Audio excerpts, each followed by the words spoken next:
అవంతి మొన్న నా boy friend నా బర్త్డేకి ఏం తెచ్చాడో తెలుసా? ఏం తెచ్చాడే? తన బైక్ అమ్మేసి నాకు నెక్లెస్ ప్రెజెంట్ చేశాడు. అచ్చా, నువ్వు చెప్పింది మురళి గురించేగా? అవును.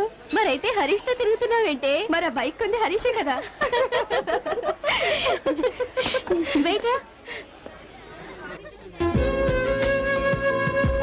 మీరు ఇక్కడ ఉదయాన్నే పేపర్ చూస్తే వాకింగ్ ఇంటర్వ్యూ కనిపించింది. వాకింగ్ చేసుకుంటూ ఇంటర్వ్యూకి వచ్చాను. నా టాకింగ్ నచ్చింది, జాయినింగ్ అన్నారు. జాయిన్ అయ్యాను. Your order please. Burger. Okay. నీకు? Apollo fish fried rice. నీకు? Mexican chicken. అబ్బో, ఐమాక్స్ వద్దు.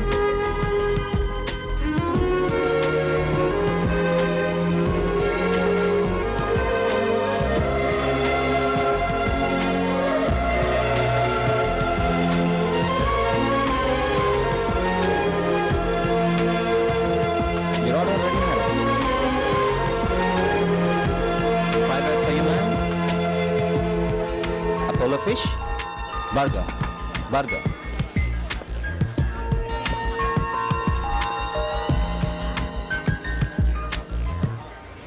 అతను వెయిటర్ కాదే, లాయర్. లాయరా? లాయర్ అయితే కోర్టుకెళ్ళి జడ్జి చేత ఆర్డర్ అనిపించాలే గాని వెయిటర్ల మన దగ్గరకు వచ్చి ఆర్డర్ అడుగుతాడంటే? ఏ మనిషికి ఎప్పుడు ఎటువంటి పరిస్థితి వస్తుందో మనం చెప్పలేం కదే.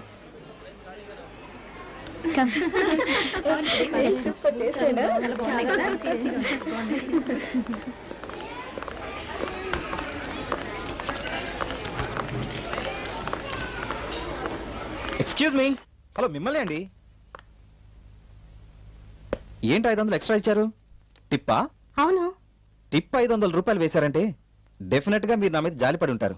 చూడండి, నా మీద నేనే జాలిపడను. మీరెవరండి జాలిపడడానికి? 500 రూపాయలు టిప్ గా వేసేంత గొప్ప మనసు మీకున్నా, తీసుకునేంత చీప్ మనసు నాకు లేదు. తీసుకోండి.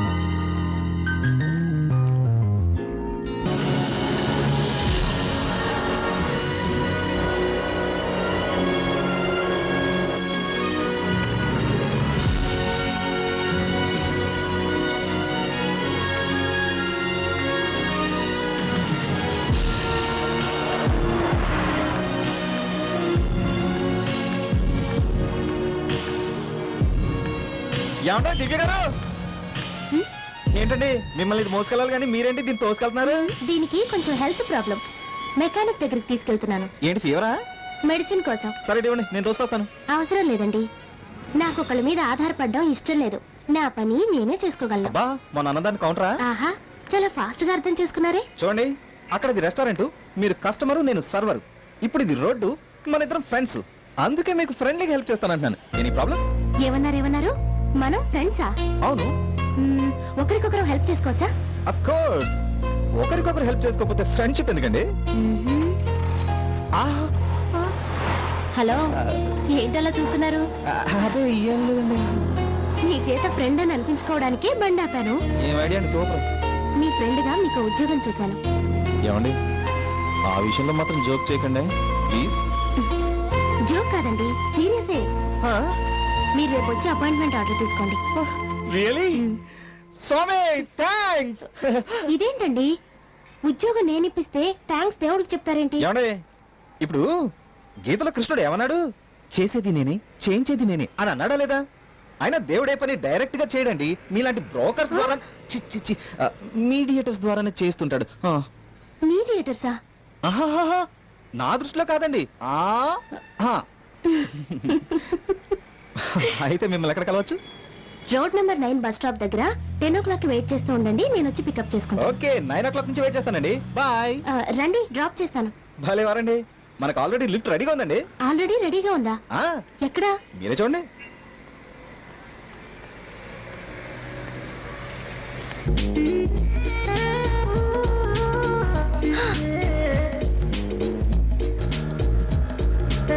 Sir lift, sir please lift. కొంచెం బీచ్ రోడ్లో దిగుతారా? ఎక్కండి.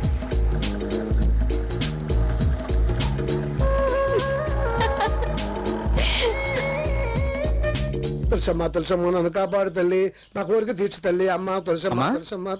ఏమిటిది? ఎప్పుడు లేని నాన్న కూడా నీతో కలిసి తులసి పూజ చేస్తున్నాడు. ఇది తులసి పూజ కాదురా, అమ్మ పూజ. అమ్మ పూజ? అవునరా, నాకు అర్జెంట్ గా 50 రూపాయలు కావాలి. అందుకే అమ్మ తులసి చుట్టూ తిరుగుతుంటే నేను మీ అమ్మ చుట్టూ తిరుగుతున్నా. నా చుట్టూ మీరు ఎన్నిసార్లు తిరిగినా ఏం ఆ, ప్రయోజనం లేదు. అంత మాటలకే. నాకు కూడా కొంచెం డబ్బు కావాలి. డబ్బా అవునమ్మా, చాలా అవసరం. ఎప్పుడు వీడే ఇచ్చేవాడు. దేవుడు వచ్చి పూజారిని డబ్బు అడిగినట్టు నువ్వు డబ్బు అడుగుతున్నావు ఏంట్రా? అయినా ఉండి చూస్తాను. నువ్వేంటో నా కాంపిటీషన్ వచ్చావు. 2 రోజుల నుంచి మందు దాకా నా లివర్ షివర్ అయిపోతుంది. చూడు ఎలా షింక్ అయిపోతున్నాను. దయచేసి నా ఫైనాన్స్ మ్యాటర్ అడ్డు రాకు. నువ్వు పెద్ద ఫైనాన్స్ మినిస్టర్, నేను నీకు అడ్డొస్తున్నా. ఏడ్చాలా రాదవా? వీడు అడిగినప్పుడే డబ్బు ఉండదు. ఎంత ఉంటే అంతే, ఎంత ఇచ్చినా అడ్జస్ట్ చేసుకుంటా. మీకేం ఇవ్వటలేదు, మీరు ఊరుకోండి. ఒరే 10 రూపాయలే ఉన్నాయిరా. ఏం భార్య నువ్వు, పేరుకు లక్ష్మి. నీ పరిపాలనలో ఈ మిడిల్ క్లాస్ హౌస్ కి 10 రూపాయలు కూడా దిక్కులేదు. ఒక్కొక్కప్పుడు కోటీశ్వరులు కూడా ఇలాంటి పరిస్థితి తప్పదు, మీరు ఊరుకోండి. అయినా ఇప్పుడు నీకు డబ్బు ఎందుకురా? అదేనమ్మా, దివ్య అనే అమ్మాయి పరిచయం అయింది కదా, తను నాకు ఉద్యోగం ఇప్పిస్తాను రమ్మని చెప్పింది. కనీసం ఆ అమ్మాయిని హోటల్కి తీసుకెళ్లి కాఫీని ఆఫర్ చేయాలి కదా. చీ, చీ, చీ, చీ. ఆఖరి నువ్వు కూడా నాలాగా వారిని హ్యాండ్ ఓవర్ లో వెళ్ళిపోతున్నారా? అంటే? ఓ ఆరు ఉద్యోగం ఇప్పిస్తే చేయడానికి పౌరుషం లేదు. అంత మాట అనుకు, నేను నీ కొడుకునే కదా. శభాష్. నీలాగా నాకు పౌరుషం లేదు. Very good very good. అదిగో పద్మ వచ్చేసింది. పద్మ పద్మ ఏంటమ్మా? నీ దగ్గర డబ్బులు ఏమైనా ఉన్నాయా? ఒక 50 రూపాయలు ఇటు అడ్జస్ట్ అయిపోతాను. మీరు తప్పుకోండి. పద్మ అన్నయ్య కోసం అమ్మా. అన్నయ్య కోసమా? అవునమ్మా, పాపం అవసరం ఉండి అడిగాడు. నా దగ్గర 10 రూపాయలే ఉన్నాయి. అయితే ఆ 10 రూపాయలు ఇటువు. ఏంటే నువ్వు కూడా వాళ్ళగా కాంపిటీషన్ వస్తున్నావు? కాదు, ఈ 10 రూపాయలతో అన్నయ్య ప్రాబ్లం సాల్వ్ చేస్తా. అన్నయ్య నువ్వు నాతో రా. ఇప్పుడెక్కడికి? రా అన్నయ్య, చెప్తాను. అరే ఎక్కడికంటే నేను చెప్తా కదా. చెప్పండి. సర్దను రెడీగా ఉంది రండి. సద్యనం. ఆఖరికి ఇంట్లో నా విలువ సద్యనానికి పడిపోయింది. చెప్తే అర్థం కదా. స్కీముల షాప్ ఫోన్ చేసి స్కాలర్షిప్ అడుగుతావేట. నువ్వు స్టూడెంట్ మీద ఎవరు కావాలి? ఇదిగో ఫోన్ పెట్టావు. నాకు అసలే కస్టమర్స్ వచ్చారు. ఏంటి స్కీములు బాబాయ్? కొత్త స్కీమ్ ఏదో పెట్టావటగా? అవునమ్మా, ఏదైనా సరే 1 రూపీ ఇచ్చి తీసుకెళ్ళి. ఈ గల పెట్టుకున్నా బలివాడే వేణు, అన్ని విచిత్రంగా మాట్లాడతావే. చెప్పమ్మా, నీకేం కావాలి? లంచ్ తీసుకెళ్ళడానికి బాక్స్ ఉంది, నీళ్లు తీసుకెళ్ళడానికి బిందు ఉంది, పప్పు గరిట ఉంది, కూరకు దాకుంది. ఏమైనా తీసుకెళ్ళచ్చు. రోజుకు రూపాయి కడితే చాలు. ఆ,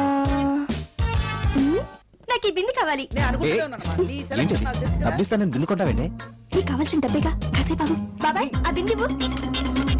చూడమ్మా, దీని అసలు ధర 75 రూపాయలు. అడ్వాన్స్ గా 10 రూపాయలు కట్టాలి. రోజుకు రూపాయి చొప్పున 80 రోజులు కట్టాలి. కట్టకపోతే ఈ బిందె నీళ్లతో ఉన్నా, పాలతో ఉన్నా, మీ ఇంట్లో ఉన్నా, మీ పక్కింట్లో ఉన్నా బలవంతంగా తీసుకొచ్చారు. సరదాగా అన్నాలే బాబాయ్. అయినా కట్టకుండా నేనెందుకుంటాను? 1 మినిట్.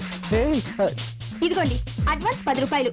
మిగిలింది ప్రతిరోజు మా అన్నయ్య కడతాడు. సరేనా? తీసుకెళ్ళమ్మా. పదన్నయ్య వెళ్దాం. రండమ్మా రండి. ఇదేమిటి ఎప్పుడు లేని వేళ నా షాప్కి వచ్చారు? ముందు కూర్చోండి కూర్చోండి. కూర్చో. ఇంతకీ మ్యాటర్ ఏమిటో చెప్పండమ్మా. మీ దగ్గర సెకండ్ హ్యాండ్ బిందులు ఉంటాయి కదా, ఆ, ఉన్నాయి. వాటి రేట్ ఎంతో కనుక్కుందామని. ఆ. ఇంటికి స్టీల్ రేట్ ఎలా ఉంది? అబ్బో రోహిణి కార్తెండలా మండిపోతుంది. కాకపోతే మీకోసం తగ్గించి ఇస్తాను. ఏం కావాలో చెప్పండి. ఆ బిందె ఎంత ఉంటుంది? 100 రూపాయలు ఉంటుంది. మీకోసం తగ్గించి 80 రూపాయలు ఇస్తాను. అయితే ఈ బిందె తీసుకొని 80 రూపాయలు ఇచ్చేయండి. ఆ, ఇంతకీ మీరు వచ్చింది అమ్మడానికా? అవును. మేము అమ్మడానికైతేనే అంత రేటు చెప్తాం. కొనడానికైతే ఆ రేట్ ఇవ్వం. అయితే ఎంత ఇస్తావు? 40 రూపాయలు ఇస్తాను. ఏంటయ్యా ఇది? ఒకే వీధిలో ఉంటున్నాం. సేమ్ స్ట్రీట్ అని ఫీలింగ్ లేకపోతే ఎలా? ఇంకో మాట చెప్పు. ఆఖరి మాట 50 రూపాయలు ఇస్తాను. ఇచ్చేయి. సరే ఇవ్వు. ఇదిగో రానయ్య, నువ్వు 25 అడిగావు, నేను 50 ఇచ్చాను. మన షాప్ వాడికి డబ్బులు కట్టాలి కదా. కట్టకపోతే బిందె ఎక్కడున్నా తీసుకుపోతా అన్నాడుగా, అక్కడి నుంచే తీసుకుపోతాడు. లా నేను చదివాను కానీ నువ్వు చదువుంటేనా బిందులు మార్చినంత తేలిక తలకాయలు మార్చేసేదానివి. ఈ రోజుల్లో బతకాలంటే నీలా కాదు, ఆ. నాలా ఉండాలి. నువ్వు హ్యాపీగా ఇంటర్వ్యూకి వెళ్ళరా. All the best. అమ్మ నా సెల్లి.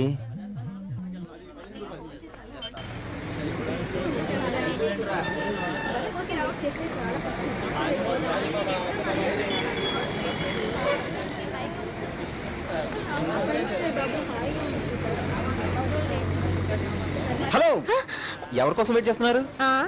బాయ్ ఫ్రెండ్ కోసం. అతని కోసం మీరు వెయిట్ చేయడం ఏంటండి? అతనే వస్తాడు. ముందు మీరు ఇంటికి వెళ్ళండి. నేను వెళ్తే మిమ్మల్ని ఎవరు తీసుకెళ్ళి ఉద్యోగం ఇప్పిస్తారు? ఓ సారీ అండి, నా కోసం వెయిట్ చేస్తున్నారు కదా. థ్యాంక్స్ అండి. కానీ నాకు చిన్న డౌట్. ఏంటది? ఉద్యోగం ఇప్పిస్తానని ఇంత సిన్సియర్గా టైంకి వచ్చేసారు. కొంప తీసి మీకు ఉద్యోగం ఇప్పించే ఏజెన్సీ ఉందా? నేను మీకు ఎలా కనిపిస్తున్నాను? చాలా అందంగా. అది కాదు నేను అడిగేది. నేను ఉద్యోగాలు ఇప్పించి కమిషన్లు కాజేసేదానిలా కనిపిస్తున్నానా? పొరపాటుగా మాట్లాడానా? సారీ, నీలా మాట్లాడే ఏ ఉద్యోగం రాకుండా చేసుకున్నాను. అయితే ఉద్యోగం వచ్చే వరకు ఏం మాట్లాడొద్దు. Sure sure. అవును, ఇంతకీ మీరు ఏ ఉద్యోగం ఇప్పించాలనుకుంటున్నారు? మీరే ఉద్యోగం అయితే చేస్తారు? ఏమండే, మీరు ఏ ఉద్యోగం ఇప్పించినా చేస్తానండి.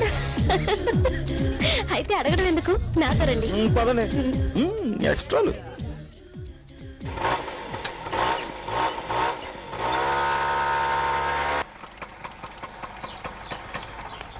ఇదేంటండి ఉద్యోగం ఇప్పిస్తానని చెప్పి లాయర్ సత్యమూర్తి గారింటికి తీసుకొచ్చారు? ఈ ఇల్లు సత్యమూర్తి గారిదని మీకెలా తెలుసు? సత్యమూర్తి గారి ఇల్లు కాబట్టి. ఆ?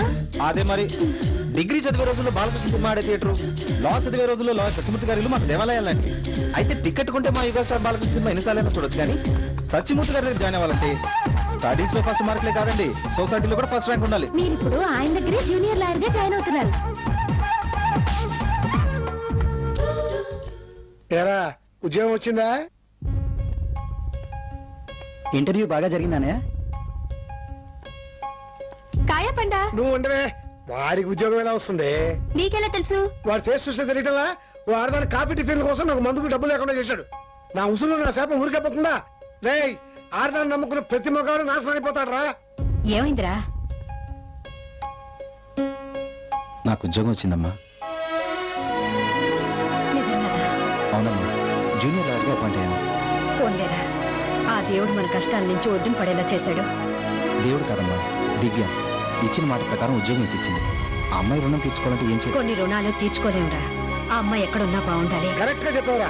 అందుకే ప్రతి మగాడి విజయం వెనకాల ఓ స్త్రీ ఉంటుందని చెప్పాను. నువ్వెప్పుడు చెప్పావు? అదే అన్నాను, కొద్దిగా రివర్స్ అయింది. అది సరే, నీకు ఉద్యోగం వచ్చిన సంగతి నాకు ఎందుకు చెప్పలేదురా? కొన్ని ఫేసులు శుభాలు వినడానికి పనికి రావులే, అందుకే అమ్మకు చెప్పాను. ఓకే, నీకు ఉద్యోగం వచ్చింది, నాకు అదే చాలు. కొంచెం ఉండు. ఉమ్. నా ఆశీస్సులు నీకు ఆ, చెప్పు. వద్దు బాబు, రోజుకో హాఫ్ బాటిల్ కొనిస్తాను, నువ్వు మాత్రం నన్ను ఆశీర్వదించుకో. వేణు నువ్వు రారా. ఇంకా నయం ఆశీర్వదించలేదు, ఆ బాటిల్ మిస్ అయ్యేది. అయ్యో, మీరు ఎవరితో ఏ విషయం మాట్లాడుతున్నారో నాకు అసలు తెలియటం లేదు నాన్న. ఆ? ఈ విషయం దానికి తెలిసింది, మీకు తెలియలేదు. ఆ? ఏంటిది ఇవాళ టోటల్ గా రివర్స్ అయిపోయారు అందరూ. ఇంట్లో మీ అన్నయ్య ఉన్నారా? లేడు. లేకపోయినా ఒకసారి మీరు లోపలికి వచ్చి వెళ్తే బాగుంటుంది. అవునమ్మా, లోపలికి రా. వేణు అమ్మగారు కదా? నేనే. నిజంగా మా వాడిని నేను తలుచుకోని క్షణమే లేదు. వాడు ఎంత కష్టపడి చదివినా ఫలితం అందించింది నువ్వమ్మా. అయ్యో, ఇందులో నేను చేసింది ఏముందండి, తన క్వాలిఫికేషనే తనకి జాబ్ తెచ్చిపెట్టింది. రామ్మ లోపలికి రా. లక్ష్మి, లక్ష్మి, ఆ సుబ్బారావు నా కోసం వస్తున్నాడు, నేను ఇంటికి రాలేదని చెప్పు. ఏం జరిగిందండి? ఏం జరిగిందో తర్వాత చెప్తాను, నేను లేనని చెప్పు. అమ్మా లక్ష్మి, వెంకట్రావు ఉన్నాడా? అప్పిస్తున్నాను కదా అని వందల రూపాయల మందు తాగేశాడమ్మా. ఇప్పుడు డబ్బులు ఇస్తే తప్పించి తిరుగుతున్నాడు. ఉంటే పిడమ్మా. ఏమండి, మీకోసం సుబ్బారావు గారు వచ్చారు, ఒకసారి బయటికి రండి. హలో సుబ్బారావు, ఎంతసేపు అయిందే వచ్చి? ఏంటి లక్ష్మి, అంత పెద్ద మనిషి మన ఇంటికి వస్తే బయట నుంచి పెట్టి మాట్లాడుతున్నావు, లోపల తీసుకొచ్చి కూర్చోబెట్టచ్చు కదా. నీ మర్యాద ఎవరికి కావాలయ్యా? నీకు మందుకు డబ్బులు కావాల్సి వస్తే నేను బాత్రూమ్ లో ఉన్నా అక్కడికి వచ్చి తీసుకుంటావా? ఇప్పుడు తీర్చాల్సి వస్తుందని తప్పించి తిరుగుతావా? నేను ఎక్కడ తప్పించి తిరుగుతున్నానయ్యా, నువ్వు వచ్చినప్పుడు జస్ట్ బాత్రూమ్కి వెళ్ళా. నువ్వెక్కడికి వెళ్ళావో నాకు అనవసరం. నా డబ్బులు నాకు కావాలి, ఇప్పుడు ఇచ్చే. నాకు అర్జెంట్గా డబ్బులు కావాలి, నీ బాకీ తీసుకోవడానికి, కానీ దొరకడం లేదే. అబ్బా, నువ్వేం చేస్తావో నాకు తెలియదయా. నా డబ్బులు నాకు ఇచ్చే వరకు కలిసి కదలను, అంతే. చూడండి సుబ్బారావు గారు, ఆయన అప్పు తీసుకుంటే తిరిగి తీర్చలేరని తెలుసు. మీరు ఇంటి చుట్టూ తిరగవలసి వస్తుందని మీకు తెలుసు. అలాంటప్పుడు అప్పు ఇవ్వడం తప్పు కదా. తప్పేనమ్మా, ఏం చేస్తావు కర్మ. సరే, మీకెంత డబ్బులు ఇవ్వాలి?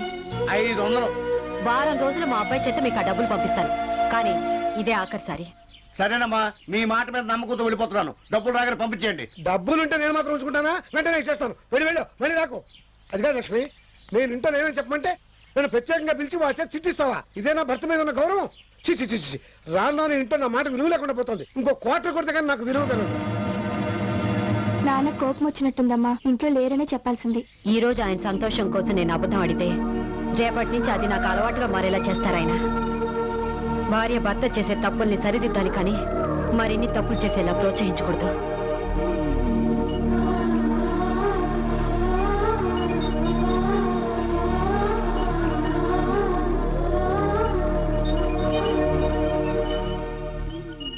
ఒరే వేణు, వేణు,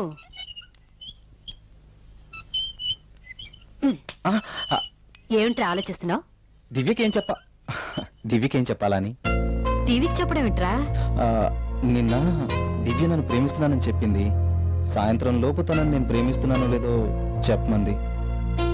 నువ్వేం చెప్పాలని నిర్ణయించుకున్నావు? ప్రేమించట్లేదని. అవుతుందని చెప్తున్నావా?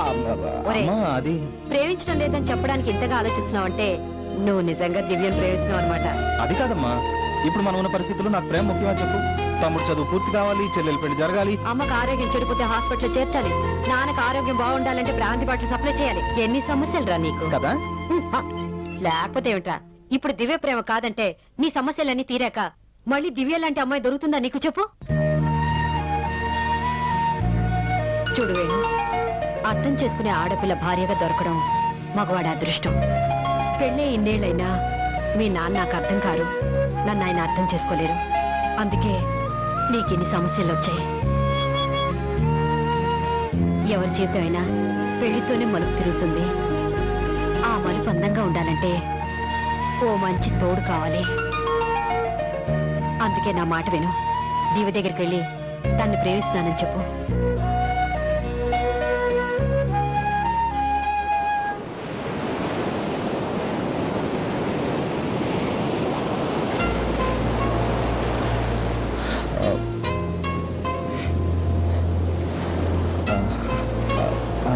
అది నేను బాగా ఆలోచించుకున్న నిర్ణయానికి వచ్చాను.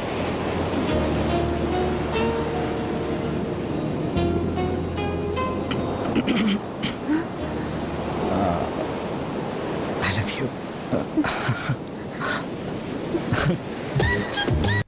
మీ అందరినీ వదిలి అమెరికా వెళ్తున్నందుకు నాకు చాలా బాధగుంది. మీరందరూ లాయర్లుగా మంచి పేరు తెచ్చుకోవాలని ఆశిస్తున్నాను. ఒకవేళ మీరు మంచి పేరు తెచ్చుకోకపోయినా నా జూనియర్స్ గా నాకున్న మంచి పేరు మాత్రం చెడగొట్టకండి. Okay guys, all the best to you. Thank you, good luck.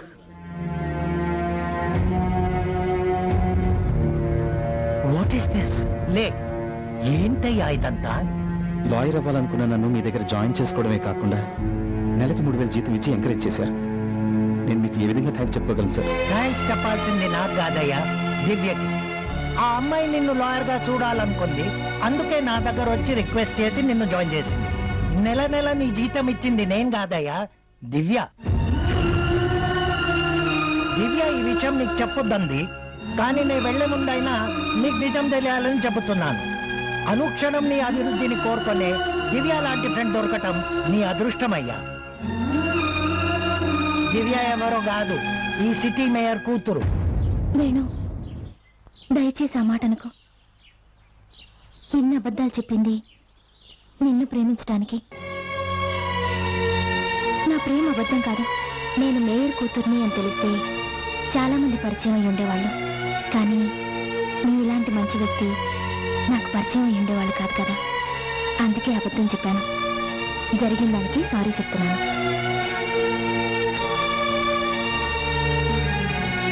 ముందు ఇక్కడి నుంచి పద, మా డాడీకి పరిచయం చేస్తాను. మీ డాడీ నువ్వు వేరే వేరే ఇళ్లలో ఉంటారా? హే, జోక్స్ వద్దు.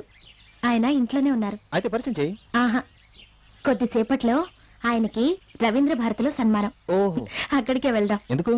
సన్మానం చూసినట్టు ఉంటుంది, నిన్ను పరిచయం చేసినట్టు ఉంటుంది. Okay, come. Okay, excuse me, आप पीछे बैठिए. Okay, take care. 1 2 3 4 5 6 7 8 9 10 11 12 13. శబాష్. ఏమైనా నా భార్య పరిచయపడతా. మొగుడిని తాగుబోతుని చీకొట్టినా నేను తాగేసిన బాటిల్స్ మాత్రం భద్ర కొట్టకుండా భద్రంగా అలాగే ఉంచింది. దీన్ని బట్టి నాకేం అర్థమైందంటే తాగుబోతుకు విలువ లేదు, వాడు తాగేసిన బాటిల్స్ కి మాత్రం విలువ ఉంది. ఓకే,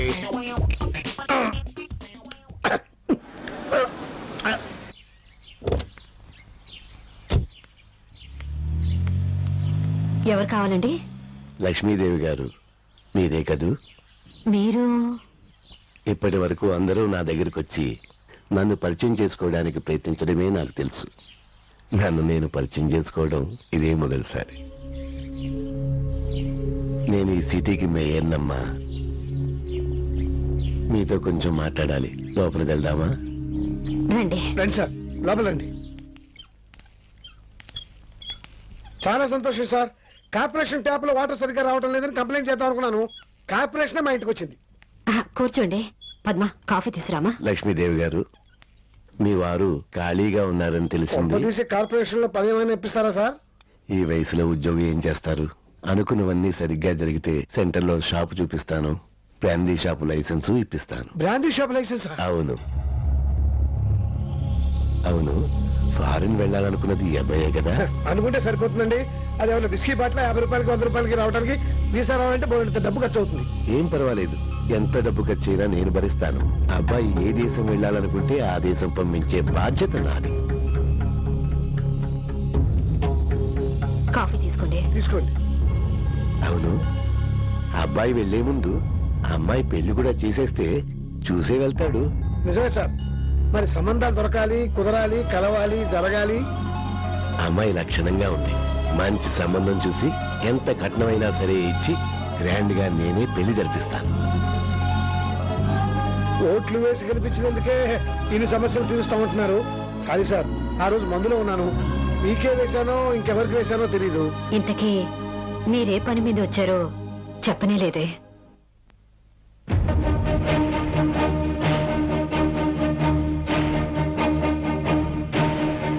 నిన్న నాకు సన్మానం జరుగుతుంటే మా అమ్మాయి దివ్య, మీకు తెలుసు అనుకుంటాను, మీ అబ్బాయి వేణుని తీసుకొచ్చి VIP సీట్లో కూర్చోబెట్టింది. పొలిటికల్ గా ఎన్నో కాంబినేషన్ చూసిన వాడిని. వాళ్ళిద్దరి కాంబినేషన్ నాకు అర్థమైంది. అక్కడే నా సమస్య కూడా ఆరంభమైంది. వాళ్ళిద్దరూ ప్రేమలో పడ్డారు, అనుమానం లేదు. ఇప్పుడు నా కూతుని పిలిచి ఎవరమ్మా అతను అని అడిగాను అనుకో, నా ఫ్రెండ్ డాడీ అంటుంది. ఫ్రెండ్ ముదిరితే ప్రేమికుడే కదమ్మా, రేపు ఫ్రెండ్షిప్ ప్రేమైంది డాడీ అంటుంది. వెంటనే నేను వద్దమ్మా, మన అంతస్తు ఏమిటి, కులం ఏమిటి, మతం ఏమిటి, అతనేమిటి అని. అప్పుడు నాకన్నిటికంటే ప్రేమే ముఖ్యం డాడీ, అతను లేకపోతే నేను చచ్చిపోతాను అంటుంది. కూతురు చచ్చిపోతాను అంటే ఏ తండ్రైనా ఒప్పుకుంటాడా? ఒప్పుకోడు కదమ్మా. అందుకే మీ వాడినే చంపేద్దాం అనుకుంటున్నా.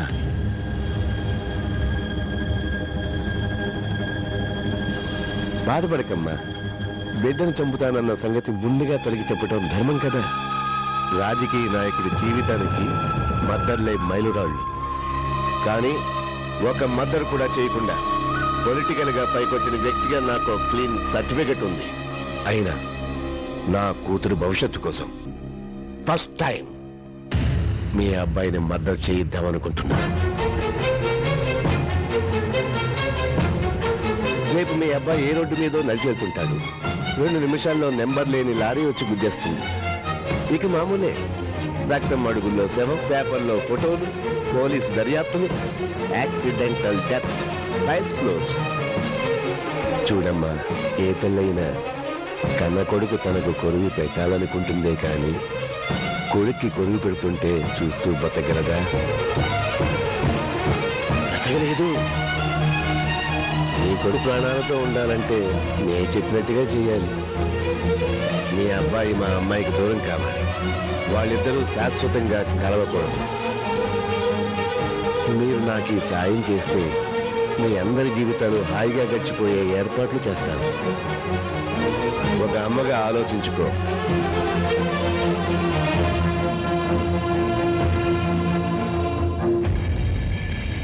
ఈ విషయం మీ అబ్బాయికి తెలిసినా మా అమ్మాయికి తెలిసినా చచ్చేది మాత్రం మీ అబ్బాయే.